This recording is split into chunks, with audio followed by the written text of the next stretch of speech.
یہ شروع سے پیغمبر حسن و جمال حضور علیہ السلام کی توہین و تنقیص کو شعار زندگی رکھتے ہیں. تو ایک زمانے میں انہوں نے سازش کی اور آقا کریم کے روضہ اطہر سے حضور کے جسد اطہر کو چرانے کی سازش کی. اور جس کی حفاظت میرا رب کرے کون اس محبوب کا بال بیکا کر سکتا ہے. یہ جو کچھ ہو رہا ہے یہ ہمارا امتحان ہے، ورنہ جس کے سر پہ وارا فانا لاکا ذکر کا تاج میرے رب نے رکھا ہے، بھلا اس کی شان کو کوئی گھٹا سکتا ہے؟ جدا ذکر خدا بلند کرے کیڑا جمع حسن بند کرے، اس ذکر دا حافظ آپ خدا پڑھو لا الہ. خود اللہ حفاظت کرنے والا ہے ذکر کی. یہ تاج رب نے محبوب کے سر پہ رکھا ہوا ہے. اس لیے چاند کی طرف منہ کر کے تھوکنے سے چاند کی نوری کرنوں کو میلا نہیں کیا جا سکتا. تھوکنے والے کا اپنا منہ گندا ہوگا، لیکن چاند کل بھی روشن تھا، چاند آج بھی روشن رہے گا. مدینے والے چاند کی عظمتوں کو کوئی گہنا سکتا ہی نہیں ہے، کیونکہ جس کے سر پہ ورفانا لکا ذکر کی چادر میرے رب نے تان دی ہے، اس کی عظمتوں کو کوئی گھٹا سکتا ہی نہیں ہے. یہ امتحان ہمارا ہے، یہ آزمائش ہماری ہے. اللہ اکبر. تو میں نے کہا کہ یہ سعادت مند لوگوں کا مقسوم ہوتا ہے. تو زمانے میں کچھ بد نصیب یہودیوں نے یہ سازش کی کہ حضور کے جسد اطہر کو روضہ انور سے نکال لیا جائے، اور پھر باقاعدہ انہوں نے 2 اشخاص کو وظائف پڑھا کر کے، داڑیاں رکھوا کر کے، جبہ و دستار پہنا کر کے مدینے میں بھیجا، صوفیاء کے، نیکوکاروں کے، علماء کے، زاہدین کے روپ میں. اور انہوں نے وہاں ایک جگہ کرائے پہ لے لی اور اپنی کارروائی کا آغاز کر دیا.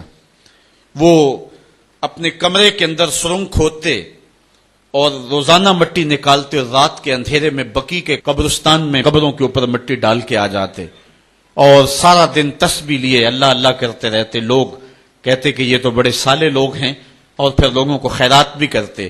لیکن کاروائیاں اور انداز یہ تھا، لباس خضر میں رہزنی کر رہے تھے، اور یہ ڈاکو اور یہ رہزن لٹیرے ایک بہت خطرناک مہم پہ آئے ہوئے تھے. جب وہ بالکل قریب پہنچ گئے، اور ایک روایت میں آتا ہے کہ حضرت عمر کے پاؤں کا انگوٹھا بھی ننگا ہو گیا. حضور علیہ السلام سلطان نور الدین زنگی کو خواب میں ملے اور ان کی شکلیں دکھائی کہ یہ 2 موذی مجھ کو تکلیف دے رہے ہیں. تو سلطان فوراً اٹھا اور کہا مدینے میں کوئی غیر معمولی واقعہ ظہور پذیر ہوا ہے. اور اس نے جلدی سے کچھ سواروں کو اپنے ساتھ لیا اور کچھ خزانہ ساتھ لیا، اور فوجوں کو حکم دیا کہ وہ تیار ہو کر کے جلدی میرے پیچھے آئیں. مدینے میں پہنچ کر کے اس نے دعوت عام کر دی اور لوگوں کو کہا کہ آؤ میرے دسترخوان نعمت سے کھاؤ، اور لوگوں کو خیرات کرنے لگا. سارا مدینہ اس کے پاس آیا، لیکن جو شکلیں اس نے دیکھی تھی اس کو وہ نظر نہ آئی. وہ بار بار پوچھتا تھا کوئی رہ تو نہیں گیا. لوگوں نے کہا کہ نہیں، سارے جو ہیں وہ آپ سے خیرات لے گئے ہیں. ہاں 2 شخص ایسے ہیں کہ جو بہت بڑے سخی ہیں، ان کو تو ضرورت ہی نہیں آپ کی دہلیز پہ آنے کی. بادشاہ نے کہا مجھے دکھاؤ وہ کون ہے. بادشاہ کو شک گزرا یہ وہی تھے. جب سامنے آئے تو بادشاہ نے فوراً پہچان لیا. کہا کہ میں تمہارے ڈیرے پہ جہاں تم رہتے ہو وہاں جانا چاہتا ہوں. بادشاہ تفتیش کرنا چاہتا تھا. جب دیکھا تو تسبیحیں لٹکی ہیں، مصلے بچھے ہوئے، قالین بچھے ہوئے ہیں. تو بادشاہ مصلہ اٹھایا، قالین اٹھایا تو نیچے پھٹا تھا.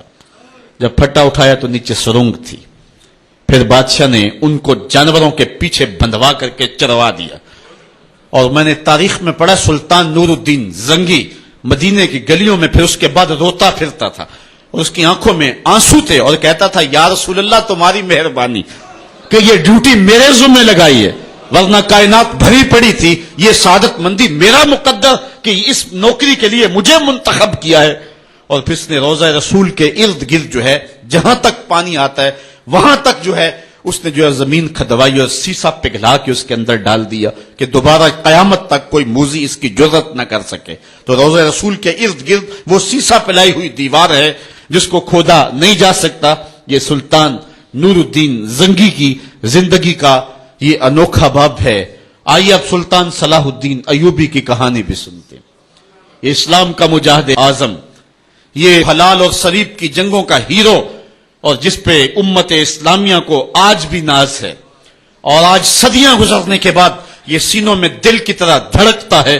سلطان ایوبی کا نام آج بھی دلوں پہ نقش ہے، اور اس کا نام سن کے مردہ جانوں کے اندر بھی زندگی کی حرارت پیدا ہو جاتی ہے. اس کے زمانے میں ریجینالڈ بدبخت ایک انگلستان کے شہزادے نے حاجیوں کے ایک قافلے کو روک لیا اور ان کا سامان لوٹ لیا. انہوں نے کہا ہم حج پہ جا رہے ہیں, تو نے ہمارا سامان لوٹ لیا, ہمیں جانے دے. تو اس نے دریدہ دہنی کرتے ہوئے کہا بلاؤ اپنے نبی محمد کو جو تمہاری جان چھڑائے.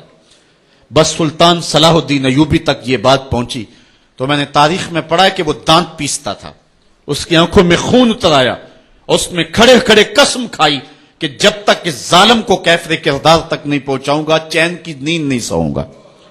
پھر پونے 2 سال کا عرصہ آپ سلطان صلاح الدین ایوبی کی زندگی دیکھ کے جنگی مہموں کو ترتیب دیتا رہا, دن رات اس نے ایک کر دی, نیند قریب نہ آنے دی. جب نیند بہت زیادہ تنگ کر دی تو پھر وہ خیمے کی چوب کے ساتھ ٹیک لگا کے کھڑے ہو کر کے اپنی آنکھوں کی آگ بجھا لیتا, اور پونے 2 سال کا عرصہ اس نے چارپائی پہ لیٹ کے نہیں دیکھا. پھر وہ لمحے آئے کہ اللہ نے اس کی مراد پوری کی. انگلستان کے شہزادے لائن میں کھڑے تھے, اس نے شاہ گاما کو اپنی کرسی دی اور ساتھ کہا ہم جس کو کرسی دیتے اسے امان دیتے ہیں.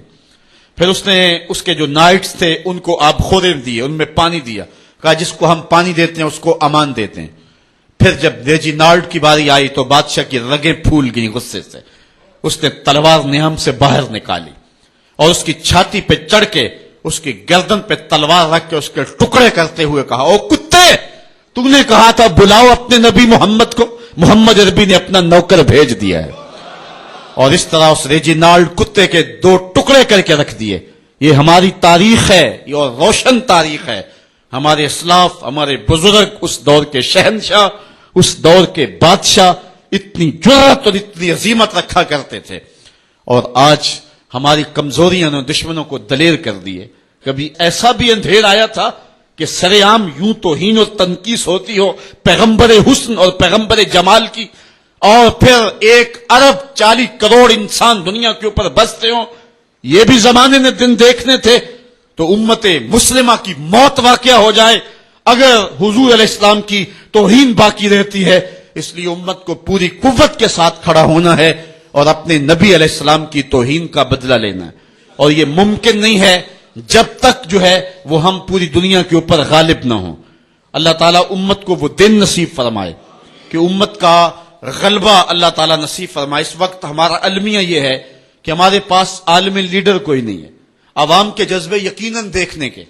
سیریا کے بچوں کو میں نے دیکھا کہ وہ چھوٹے چھوٹے بچے, انہوں نے ہاتھوں میں کتبہ پکڑا ہوا ہے, اور میں اس منظر کو دیکھ کر کے کتنی دیر تک سکتے میں رہا.